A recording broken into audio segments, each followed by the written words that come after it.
Hello, this is your host Francesco. For this session, we decided to do things slightly differently. We interviewed Shamane, and I've decided to split this podcast into sessions to keep it light and under half an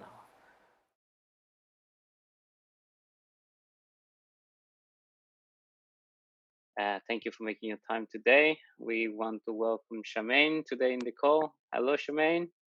Hi, Francesco, and the rest of you. Thanks for having me here. So, Shamane, do you wanna crack on and give a little bit of your background? I'll talk about my background, and then we start talking about a little bit your experience with your book, your experience in Australia, and how InfoSec is done like that in there on the old Commonwealth. Since we're discussing about Brexit these days, Commonwealth seems to be a term coming back on. So I don't want to make it political, so let's keep the Brexit and Commonwealth out of it. Good It's save. just a common joke. Yeah, imagine. So I'm currently an executive advisor with Cybersec, and I have an Asia Pacific role. So I actually transited into this career in cybersecurity a couple of years ago, but before that, I wasn't really in this industry, even though I had a technical background. So quite a number of people have come up to me before and asked, how do they get a career in cybersecurity and all that. So I can share a bit more later as well. But previously I was just really working with the C-level executives in terms of building up their security hubs and focusing on, hiring in a security executive space. So that's how I started out. And then I decided to make the switch. Yeah. So a couple of years back, I just, they say I've gone over to the dark side, but it was, just left that industry and just went full steam ahead in the cybersecurity industry. And that became my focus, just purely advising C-level people on business strategies and how they can bridge the gap. So that's it in a nutshell. Yeah. No, that's great. So I'm Francesco, your host. Been in cyber for probably 12 years running now. I'm hosting this podcast. I'm also director of events of the Cloud Security Alliance for UK and Ireland, and I'm here to share knowledge and background and the pain point of the various industry leader with our mentorship community and the whole world, honestly, my network. So we tend to host this thing and ask questions a little bit on a C-level, strategy, technical level. So we had technical talk, pen testing talk, and how do you break into security. So it's very, very actual on all this. So on the question, let me ask you a question. So what got you into cyber? So what attracted you to go into the dark side from a sunny sea-level suite to dark side of the basement? I would say I've always been intrigued by, like not just understanding what the business people face, but also what is it like right on the ground, or what is it like, going into the hackers world. So in my current role, I have the benefit of being able to work directly with, ethical hackers themselves, and being able to witness some of the war stories that they live through when it comes to actually breaking into organizations, how they go about to do social engineering, physical intrusion and things like that. So it does give me a good understanding of both perspectives, right? So how did I actually went into that? Well, Cybersec actually was one of my clients from many years ago. And one thing I would like to highlight is that the good thing about the cyber industry is that people are coming to realize that you're not looking for some like a person who ticks your standard boxes, right? But you actually need to find people from diverse backgrounds. You need people from different perspectives to come together and really collaborate. So people are becoming more open to get people even from from legal background, or even those who came from a psychological background, or mathematicians. And yeah, so there is this thing that we have in Australia. It's called the Australian Women in Security Network. Hmm. I'm not sure if they have something like that. I know Jane Franklin is pretty big in the UK, Yeah, no, we working. have Women in Cybersecurity Forum. We have Yeah. London Lady Hacking Community. We're trying to spin up. So I'm a big sponsor and supporter for women in cyber, or non-gender or Mm, non-binary gender identified, or whoever identifies as a who woman. identifies. Yeah. I'm Yeah. running out of So terms, but yeah, we get the gist.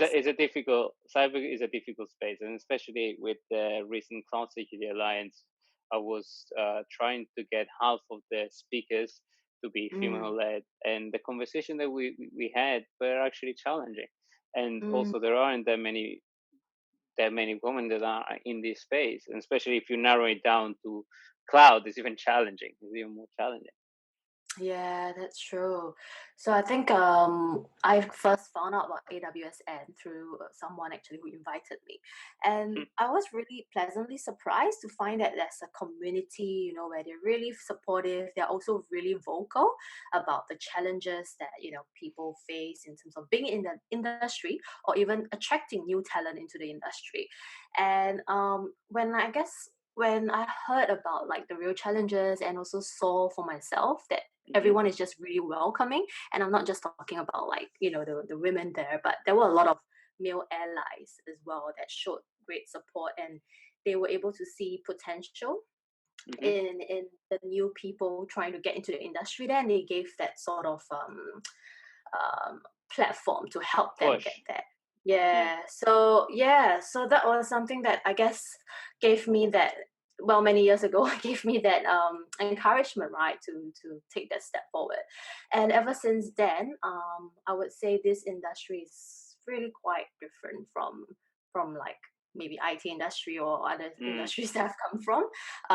I've seen the benefits of people just collaborating together, and they all seem to be on the same side, like after speaking to quite a few C-level, there's one instance where one of them would tell me that it's a small market, people move to different organizations Hmm. quite frequently. They tend to take talent from each other. But what they are also saying is that they don't, they actually support that, because they feel at the end of the day, it's all in the same industry. We're all for the same purpose and same cause, and we're all fighting the same so-called enemy. So That's it was quite an interesting, interesting. actually. There Yeah. is there is a lot of topic. I mean, I was just discussing with few recruiters in Australia, and there is a lot of challenge on retaining talent and growing talent, and it's the same here in UK, and in US is even worse. Um, but it's interesting your angle to actually say they are encouraging, and I would agree, because effectively you create that healthy environment where people can move around, and we promote talent instead of just locking them down. But I'm also looking at it from a C level suite. It's challenging when you put so much effort inside a Mm, person. So it really needs a forward-looking person to say yeah. what are the benefits that I can actually offer an individual to keep you interested. Because fundamentally, with all the, if you want, unicorn that I speak with, Mm, uh, 90% of the time it's not about money. It's about being interesting, doing something for the yes, community, keeping exactly. that traction that is not just about money. Yeah, you're spot on, and you're right. There's two sides of the coin. So there are people who are still a bit more traditional, and they battle with the fact that yes, they are investing that time and effort in raising, in growing new talent, and they are conscious that, oh, okay, they might lose them after like a year, 2 years, so they feel hesitant to actually hire new like fresh grads. They rather get like, Hmm. more experienced people, but with that problem is that it's just a small circle that you can pick from, right? And we're not really thinking about the next generation.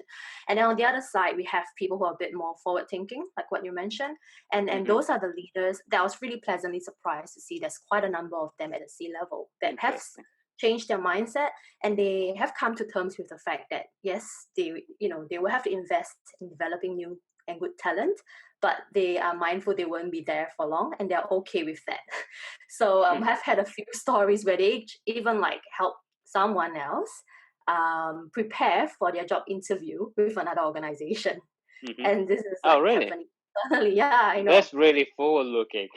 I know, yeah. So I must say that there's not many of them who are like that. But this was a recent story I've heard personally from the CISO himself. So that was a good demonstration of a good leader.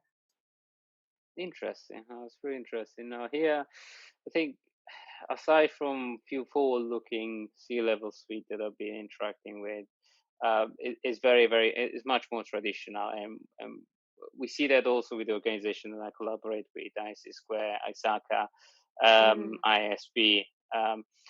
They're all very traditional. The people that you tend to find, and maybe that's just because of UK. So we more focus on governance, and we're very good on governance and structure.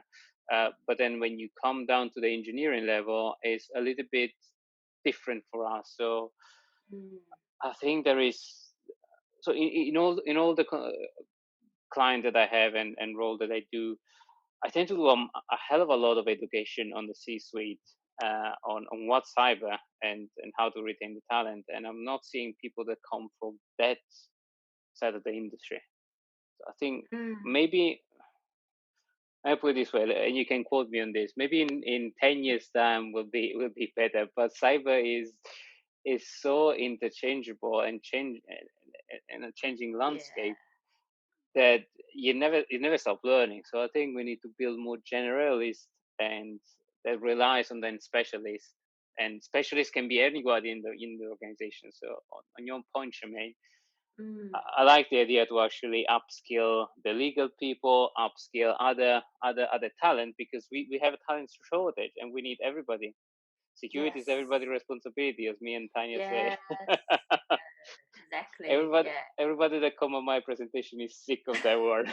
I Right. literally I literally hammer it in everybody's mind.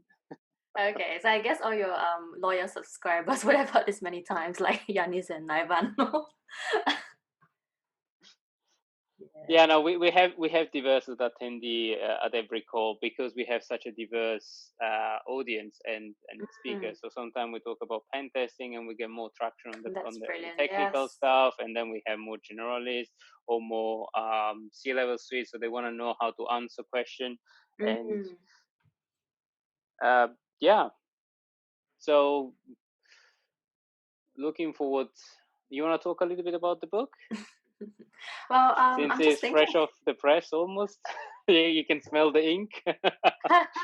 Not yet. Maybe in my dreams. Now it's coming soon in about 2 weeks' time. So yeah, it's. I know you took a shorter time to write your first book, but for me, I took about. I think it's about quite a number of years, I would say. Wow. But when I first, like, when I properly started, like, putting everything together, so that's maybe just about 2 years ago. And then it got really intense during the last 2 years because I was actively meeting different C-level people, mainly Hmm. CISOs, or CISOs as we call it in Asia. In Australia, it's CISO. So anyways, so Any country call it a different way. different way, right? Yeah. So they are what I saw as well is like speaking to different CISOs in different industries, you will actually tap into again different insights. And Hmm. also I didn't restrict it to Australia, but I branched out to, speaking to CISOs in Singapore, in Hong Kong, in Israel, in US as well, and Hmm. a couple of them from the UK. So try to get it as, as diverse perspectives as possible. And it's really interesting when I was putting all of it together. There's quite a number of interesting challenges that I'm seeing that are quite similar, and also some of the key considerations that our modern day CISOs looked at, and also, like, I got them to share about like approaches that work really well for them when it Hmm. comes to navigating the board, for instance, how they navigate their stakeholders. There's a whole section on like the top 15 tips, that they would give to I people who like are aspiring to be those. I like the tips and I like the CISO. So we've done a couple of CISO talks, and we tried the approach of how do you talk to a CISO and how a CISO talks to you and how a CISO talks to the board. So can you maybe share some insight on that, because I think it's a hot topic at the moment.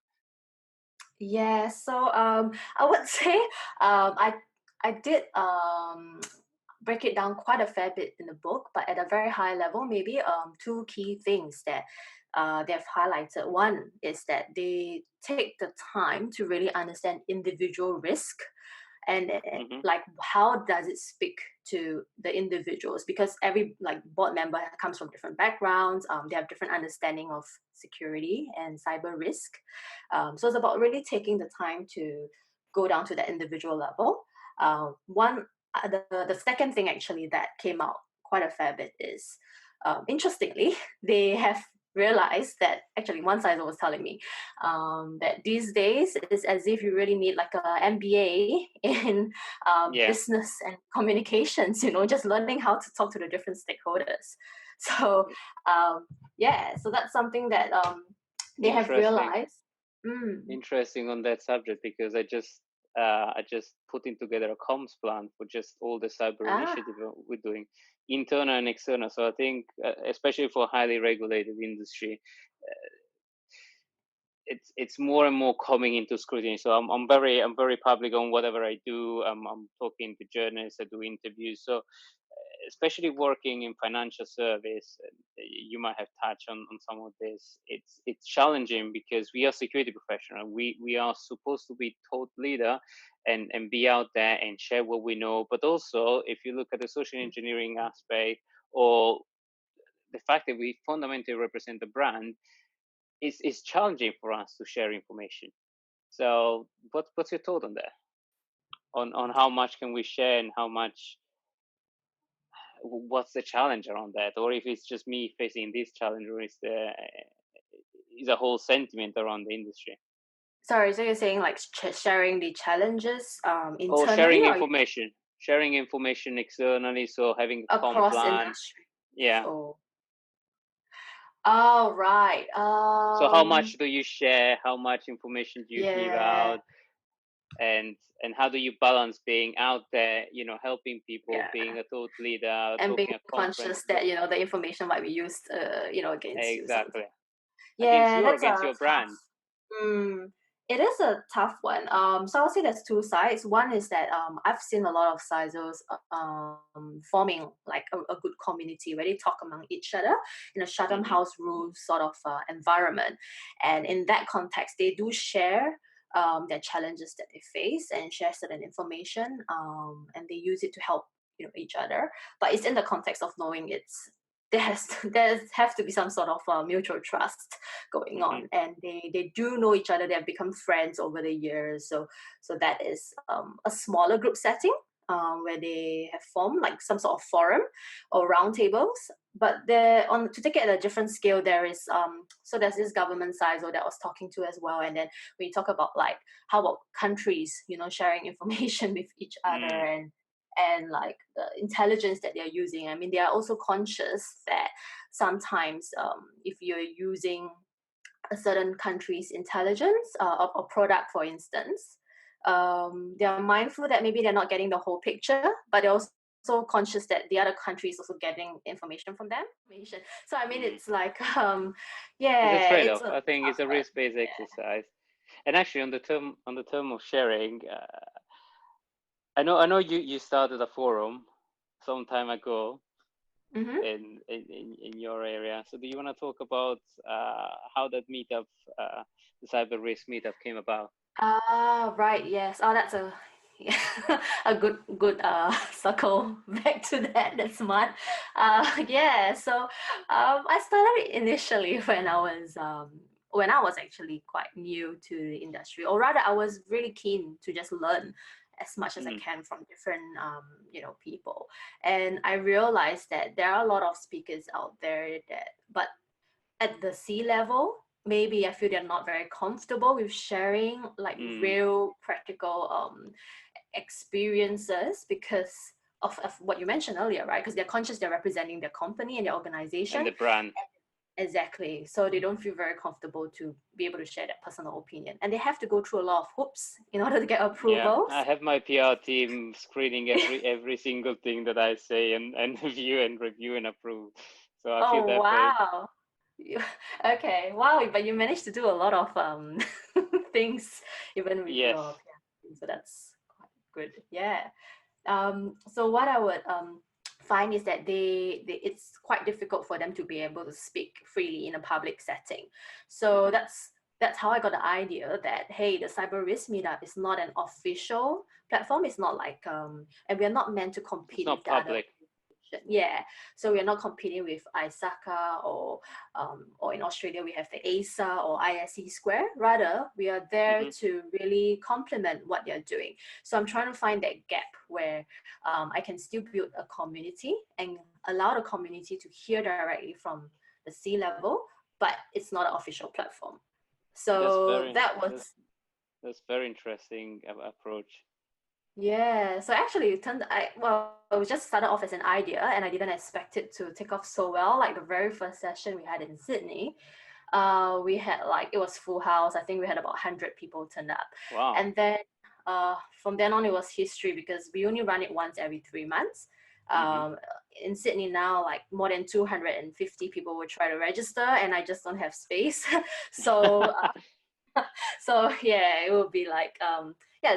So what happens is that we will have like a panel session, and hmm we had one session where it's like where would the CISO report into, and then we have a CTO, a CRO, a CIO, and a CISO, like debating over this hmm topic. So that was quite interesting.